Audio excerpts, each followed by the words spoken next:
In step 2, our claim will be to show that for divisors A and B,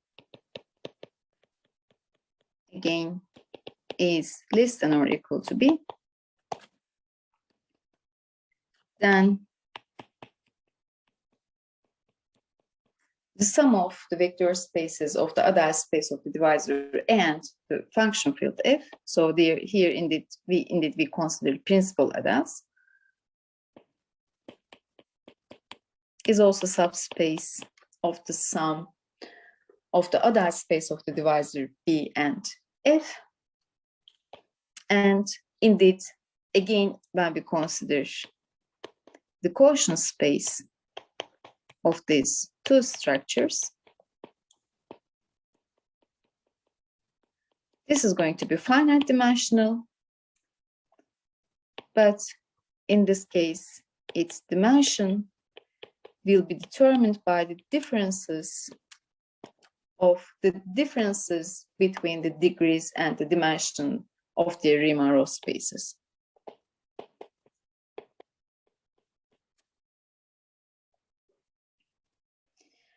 And I will provide two proofs by considering our two references for this lecture.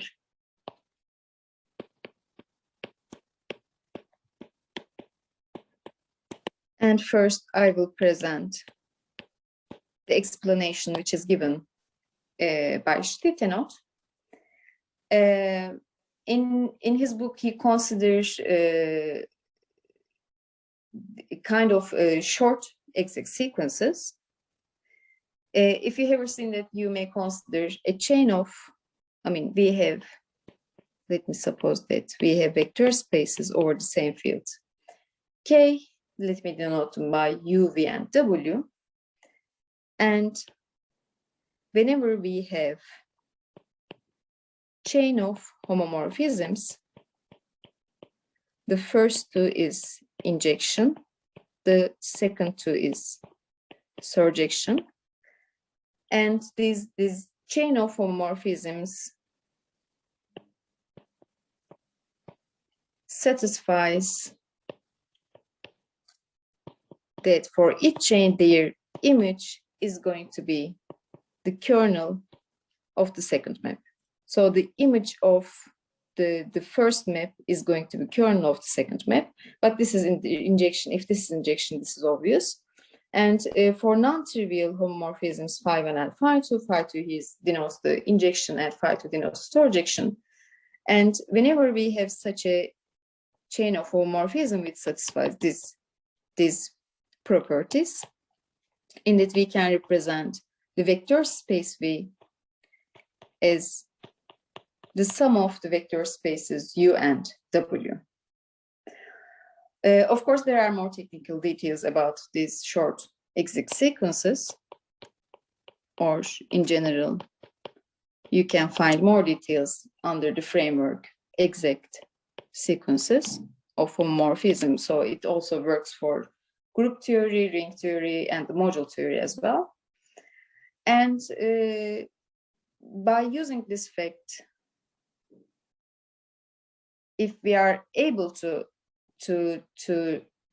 construct an exact sequence which includes this vector space and the quotient space which appears in the first step, then we can conclude to something about the dimension. So more explicitly, the construction works as follows. It is claimed that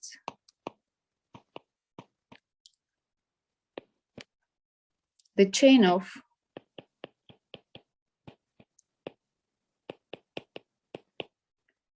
sequence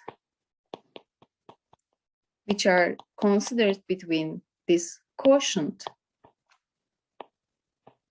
spaces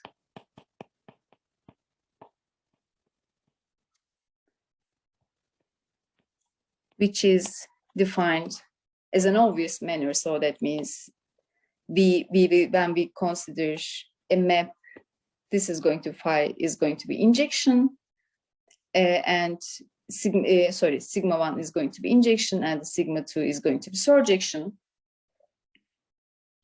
such that image sigma 1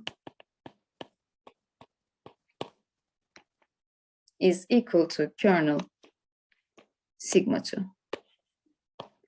And in order to see this equality, if we consider an element in the image of sigma 1, so that means for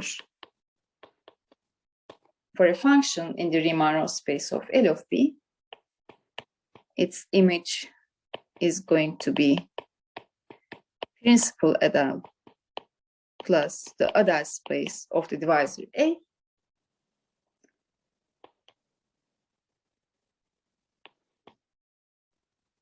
which is obviously lies in A of A plus F, because this denotes the principal Adels.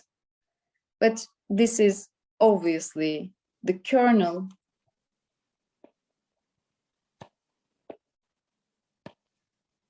of the surjection sigma 2, and this shows the left inclusion. And for the right inclusion, so that means we will consider an Adel which lies in the kernel of the second homomorphism, or the surjection sigma 2,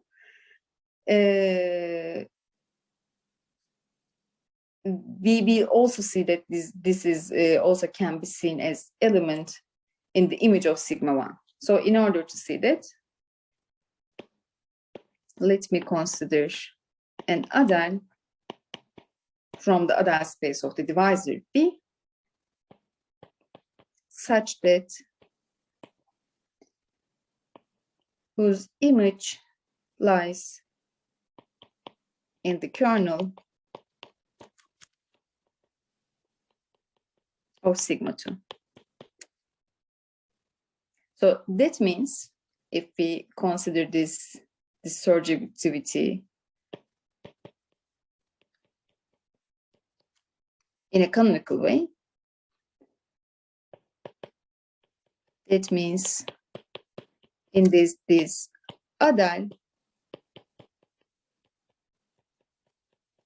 also lies in the sum of the Adel space of the divisor A and the function field F. So that means there exists a function, so that means there exists indeed a principal Adel. Here X denotes the principal Adel, such that the difference of this Adel lies in the Adel space of the divisor A. And since A is less than or equal to B, we know that this Adel space is also subspace of the Adel space of the divisor B. And if alpha is fixed from A of B, and if this difference also lies in A of B, this shows us this principal Adel is also Adel in the Adel space of the divisor B. So that means this is both an element is a function, so this is a principal divisor, and since it lies in this Adel space, by the interpretation of the Riemann-Roch space as an intersection of this Adel space and the principal Adels, we can see that X in L of B. And now our claim is that this alpha plus A of A, so an element in the kernel,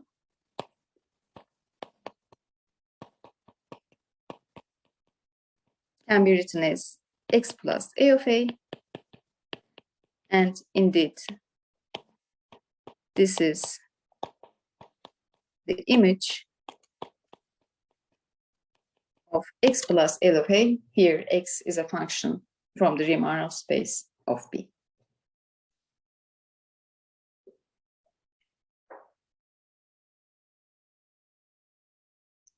And this shows us this sequence is exact, that means the dimension of this quotient space is going to be sum of the dimension of this quotient space and the dimension of this quotient space. By the exactness of the sequence, let me denote it by star.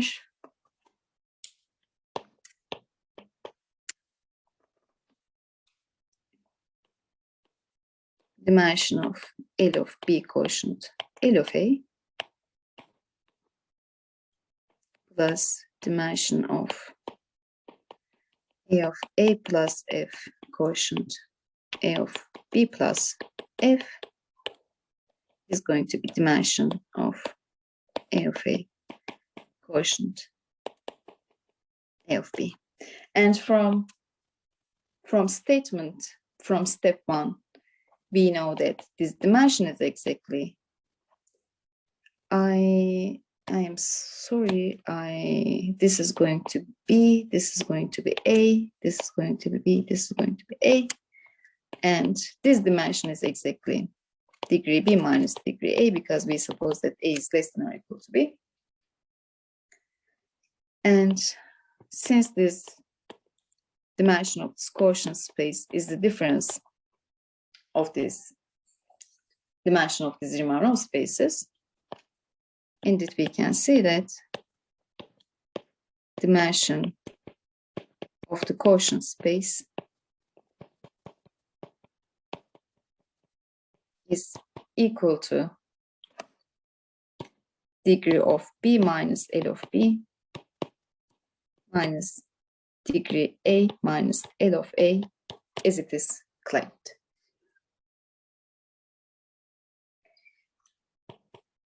In order to see, I mean, if you don't want to use the short exact sequences, and if you want to see it more explicitly, you may also follow the notes of the Sutherland for his course Introduction to Arithmetic Geometry.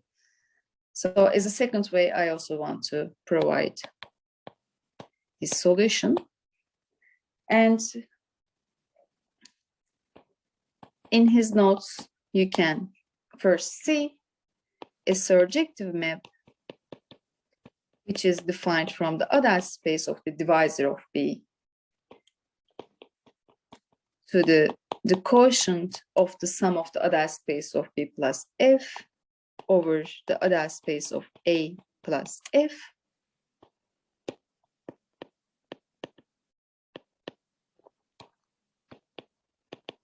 And we will talk about its surjectivity in the discussion session. Please think about it.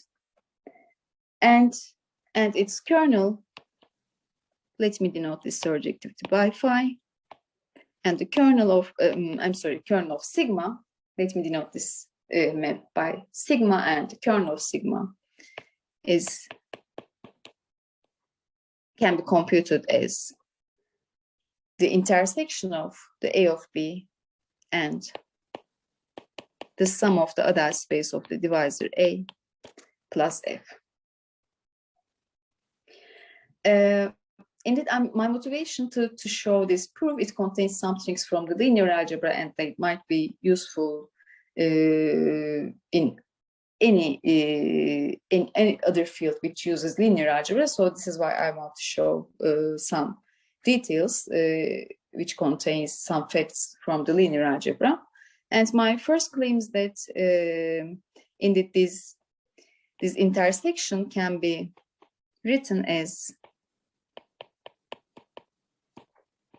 intersection of these Adel spaces plus the intersection of the Adel space B and the function field F.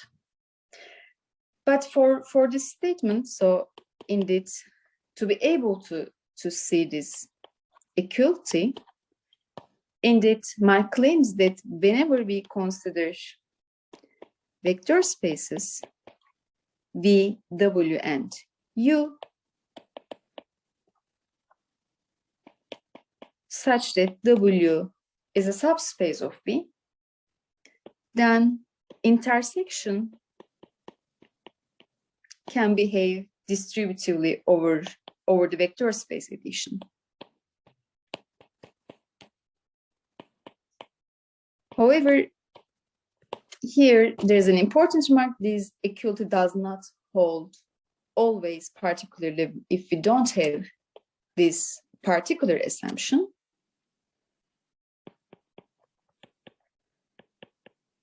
This equality does not hold always. And as a counterexample, for instance, if we consider a simple vector space like even finite dimensional vector space or binary fields, if you consider the vector space V, which is spanned by the one vector, and if you consider U, which is spanned by the 0, 1, and W as 1, 0, obviously W is not subspace of V. And indeed, we can see that the left-hand side is going to be vector space, which is spanned by one vector, but the right-hand side is going to be trivial space. So that means we don't have this equality always.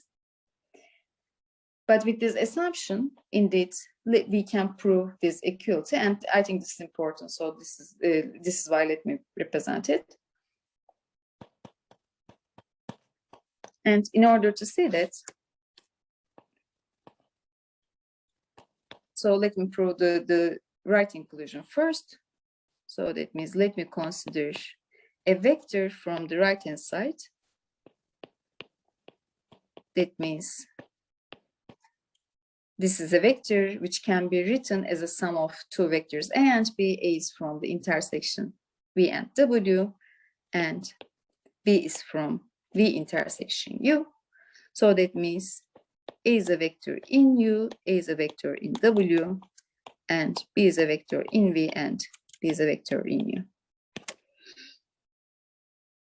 And indeed, this shows that if A and B are vectors in V, and since V is a vector space, A plus B in V, and A plus B also can be seen as a vector in V plus U by the definition of the sum of two vector spaces. And indeed, this shows us the same vector A plus B is also lies in the intersection V by W plus U. So indeed, in order to see the right inclusion, we even didn't use this assumption, but for the left inclusion, we are going to need that.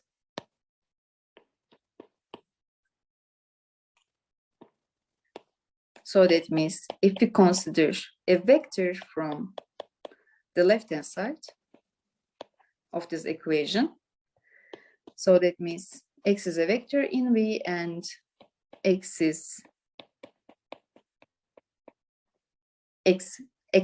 also can be written as the sum of two vectors W and U. W is a vector from W, and U is a vector in U. And by our assumption about W being a subspace of V, indeed we can see that this W indeed is also a vector in V. So that means obvious W in V intersection W. And since X is a vector in V and W is a vector in V, when we consider this equation, indeed we can see that their difference, which is U, is also vector in V because V is a vector space. So this shows that indeed U is also lies in the intersection of U and V. So that means we can write this vector X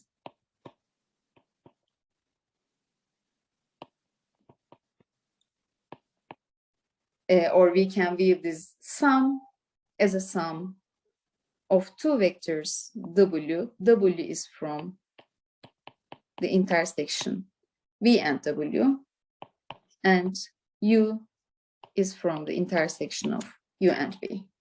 And this shows us the right inclusion. Of course, if you simplify this, by using this assumption, if we simplify this equation, we can also see that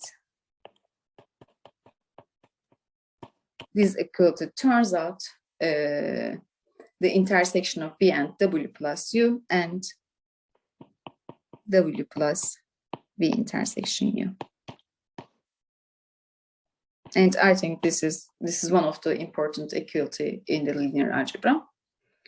And by using this linear algebra, if we consider, or if we replace A of B by V, A of A by W, and F by U in this statement, so that means we can get this equality, right? And or similarly, we can also write this statement as A of A plus intersection of A of B and F. Indeed, this intersection also can be represented by the Riemann space of the divisor B. And since this phi is surjective and the kernel phi is isomorphic to this vector space, indeed, we can compute the dimension of this quotient as the dimension of the quotient space A of B over its kernel. So, by first isomorphism theorem,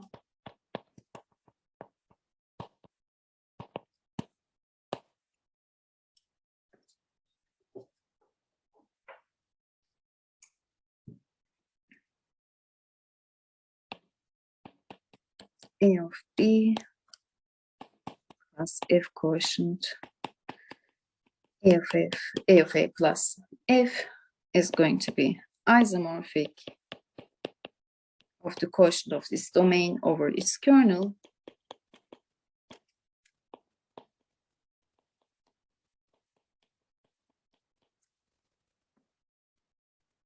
and indeed we computed, or we represent this kernel as A of A plus L of B. So that means the dimension of this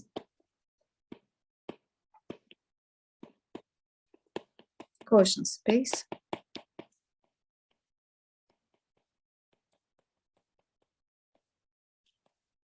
is going to be the dimension of this quotient space. But we will write this quotient space as the quotient of two quotient space by using the third isomorphism theorem.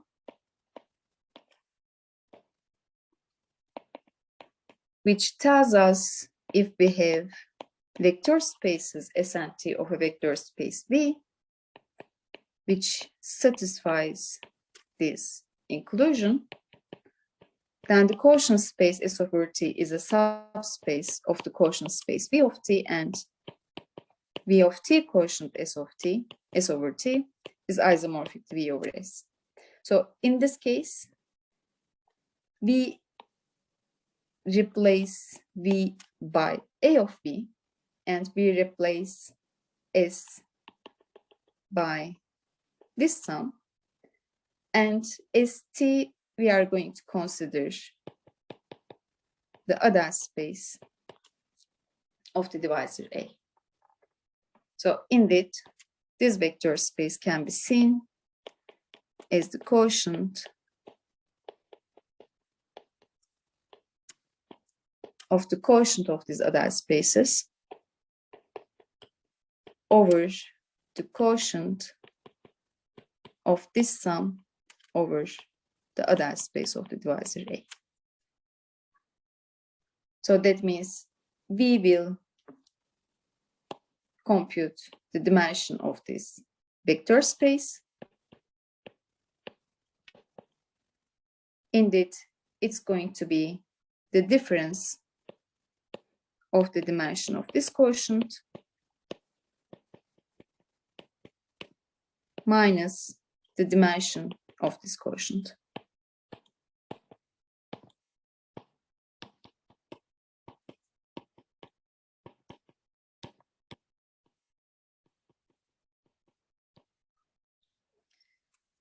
Okay, from step 2, we know that this is degree B minus and degree A.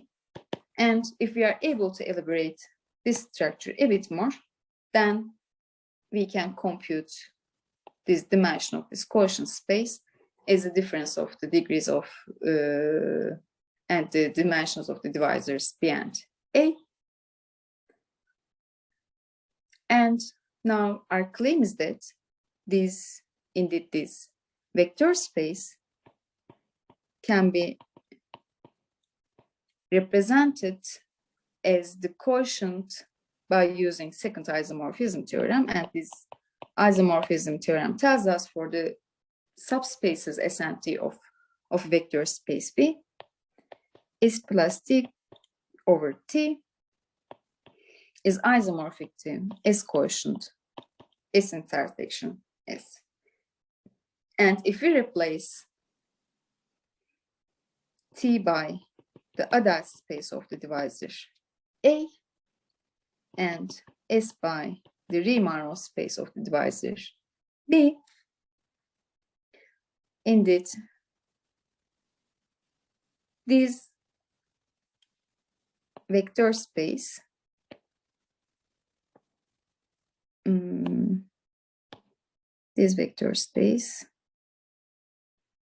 can be seen as L of B quotient L of B intersection A of A. And indeed, this intersection can be also represented as the Riemann space of the divisor.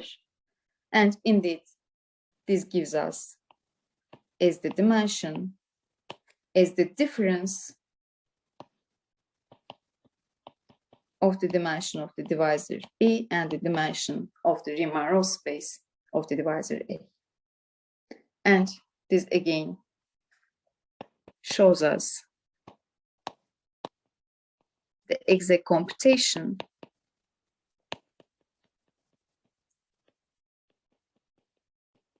of the dimension of this quotient space is